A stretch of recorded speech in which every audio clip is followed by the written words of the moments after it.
The first page consists of the introduction with the name of your college, the subject's name, assignment, and the session and the places of signature. You can prepare it in the computerized form also. And then here comes the index, serial number, contents, page number, and signature. The first is the case study on haemolytic anemia, and today we will see how to write a case study. Starting with the identification data, the name of the patient, age, sex, educational status, marital status, occupation, religion, name of the hospital, address, IP number, date of admission, diagnosis, chief complaints, care plan started and care plan completed. Turning on to the next page, the present medical history of the patient is to be noted, followed by the past medical history, past surgical history, immunization history. Then comes the nutritional history, birth history. You can also make a family history and the family tree. Then the anthropometric measurements through the physical examination.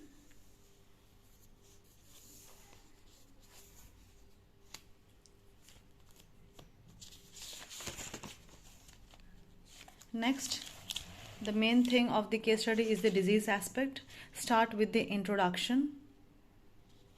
As it is shown here, anemia is the most common blood disorder in infant and children, especially of poor socioeconomic group.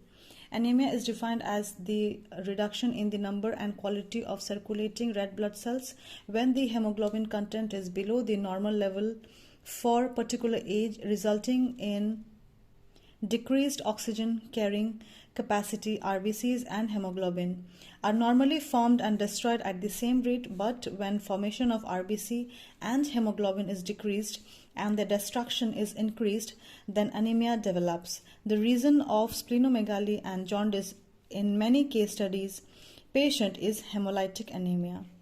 Then followed by the definition, haemolytic anemia is an inherited chronic hemolytic disease with autosomal dominant inheritance.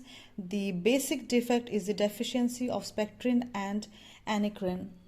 Then comes the etiology and pathophysiology. Hemolytic anemia is a rare disease and is due to defect in cell membrane with increased permeability to sodium. Red blood cells are spherical in shape and also known as hereditary spherocytosis. Hemolytic and aplastic crisis may occur.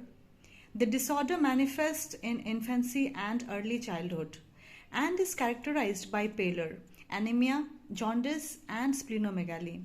Increased spherocytes in peripheral blood film, range, reticulocyte count, increased osmotic fragility, and negative Coombs test are helpful aids in diagnosis. The basic defect is the deficiency of spectrin and aneirin, red cell stromatin proteins which maintain stability of the erythrocyte membrane shape. The deficiency occurs due to reduced synthesis of the proteins, which makes the RBC spherical, biconvex, and voluminous. Spherical cells are sequestrated within the spleen, leading to destruction of cells. Clinical manifestations. Number 1, reticulocytosis. Number 2, spherocytosis. Number 3, hyperbilirubinemia. Number 4, splenomegaly. Number 5, increased osmotic fragility. Number 6, negative Coombs test. The signs and symptoms manifested in the patient are: number 1, splenomegaly. Number 2, increased osmotic fragility. Number 3, negative Coombs test. Number 4, fever. Number 5, headache. Number 6, twitching of the muscles of the lower and upper limbs. The management.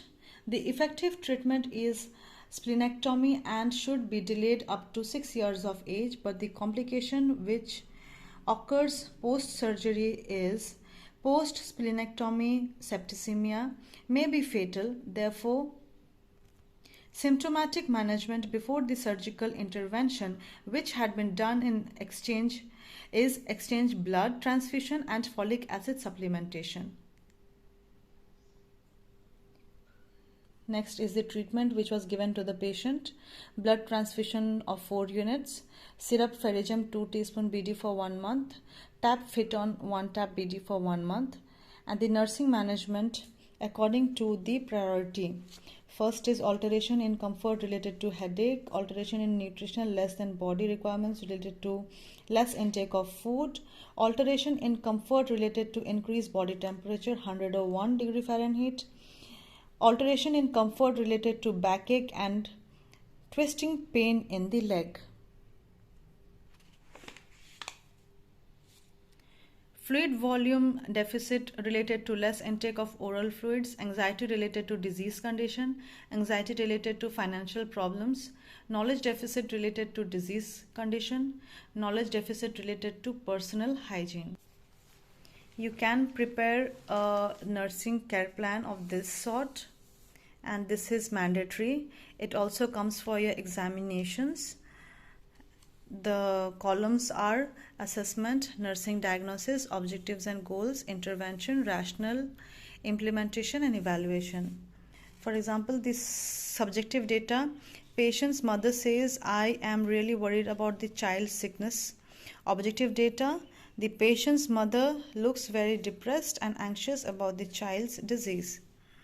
Nursing diagnosis is knowledge deficit relates to knowledge deficit related to disease condition. The objective or the goal is to provide adequate knowledge about the disease condition of the child. Intervention, talk to the patient and his mother, provide information and knowledge about the disease condition. Rationale, to provide adequate knowledge about the disease condition of the child and reduce anxiety. This is the rationale, to reduce anxiety. Implementation, talk to the patient and his mother, provided information and knowledge about the disease condition. For evaluation, patient's mother's anxiety is reduced and gained adequate knowledge about the disease condition. So in this way you have to prepare the nursing care plan, and then followed by the diet plan. The diet plan has been explained in the next video. Next is the health education which you are supposed to give to the mother and the baby. Advise the patient and mother to increase intake of iron containing food. Advise to take high protein calories diet along with green leafy vegetables. Advised to drink plenty of water, encouraged to maintain personal hygiene, and advised to come for checkup in cases of any anomalies. Okay, and then the prognosis. Patients with haemolytic anemia is poor as they have to recurrently get admitted in the hospital for blood transfusion. When he was admitted in the hospital, he was treated with the same and he was better and then discharged. After finishing the health education, the prognosis, you are done. So this is the end of the project.